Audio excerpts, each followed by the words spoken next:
Okay, so get this. What if I told you that someone created the ultimate personal playlist of their entire life, but like 150 years before Spotify was even invented? That's exactly what we're diving into today. And it's all about a composer named Edvard Grieg. So think about it for a sec. When something's on your mind, you're super happy, kind of sad, or you just want to capture a moment, what's the first thing you do? Right? You probably grab your phone. You send a text, post a story, maybe make a quick video. You're basically documenting your life one update at a time. Well, believe it or not, this composer from way back in the 1800s, he was doing the exact same thing. Yep, I'm talking about Edvard Grieg, a composer from Norway. See, back then, his version of a phone was a piano. His social media feed wasn't on an app. It was a collection of short musical pieces. So when he wanted to post a photo, he'd write something like Butterfly. A big life update? That was a piece like Wedding Day. He was literally creating a musical diary, capturing his entire life in sound. So who exactly was this guy behind the original Life playlist? Let's get to know the composer, Edvard Grieg. All right, so Grieg was born in Norway way back in 1843. Music was kind of the family business. And get this, he was so good that at only 15 years old, he was shipped off to a top music school in Germany to level up his composing skills. And then for, over 30 years? From 1867 all the way to 1901, he was deep into this one massive project, building his musical diary. Now, Grieg was composing during a time called the Romantic period. And no, it's not about lovey-dovey movie stuff. Think of it more like a rebellion. Before this, music was super strict with a ton of rules. Romantic music came along and was like, nah, we're doing our own thing. It's music with that main character energy, you know? It's all about going big on emotions, using your imagination, and telling your personal story. And that whole vibe perfectly sets up the heart of his musical diary, this huge collection he called the lyric pieces. So let's crack it open and see what this playlist is all about.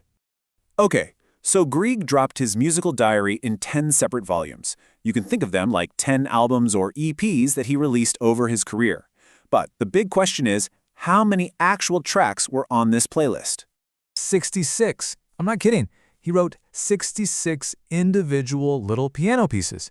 That is a massive collection of moments, feelings, memories, all translated into music. It's truly an epic life playlist. So what are these 66 pieces actually like? Well, for starters, they're all pretty short piano songs. Each one is basically a vibe check. It captures a super specific mood or moment. Some are playful and happy, others are more chill and thoughtful. He got a ton of inspiration from the nature and folk music of his home country, Norway, which is why this is probably his most personal stuff. It's literally a diary written in sound.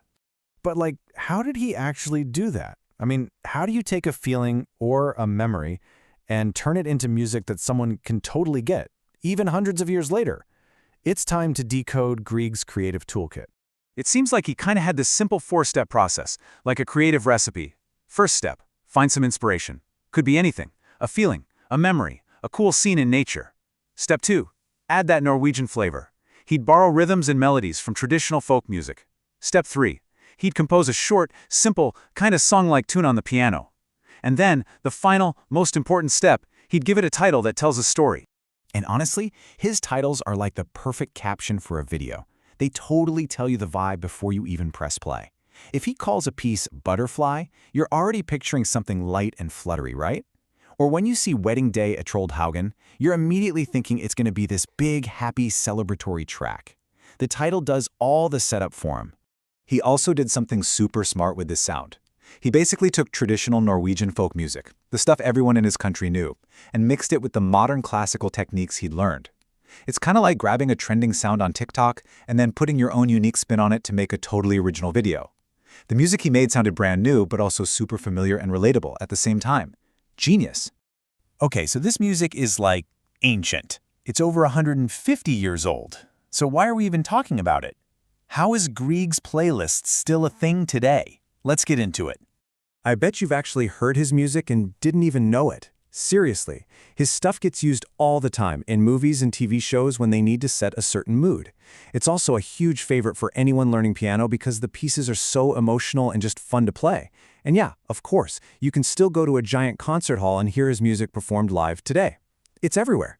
But the real reason his music has lasted this long, it's actually super simple. He was writing about universal feelings. You know, that feeling of pure joy, or a moment of sadness, or just feeling peaceful when you're outside. That stuff doesn't get old. It doesn't have an expiration date.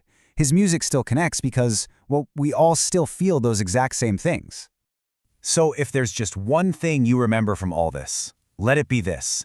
Edvard Grieg proved that music can be an incredibly powerful and personal diary for anyone's life. It's a way to capture exactly who you are and what you're feeling, all without having to say a single word. Which brings me to a final question for you.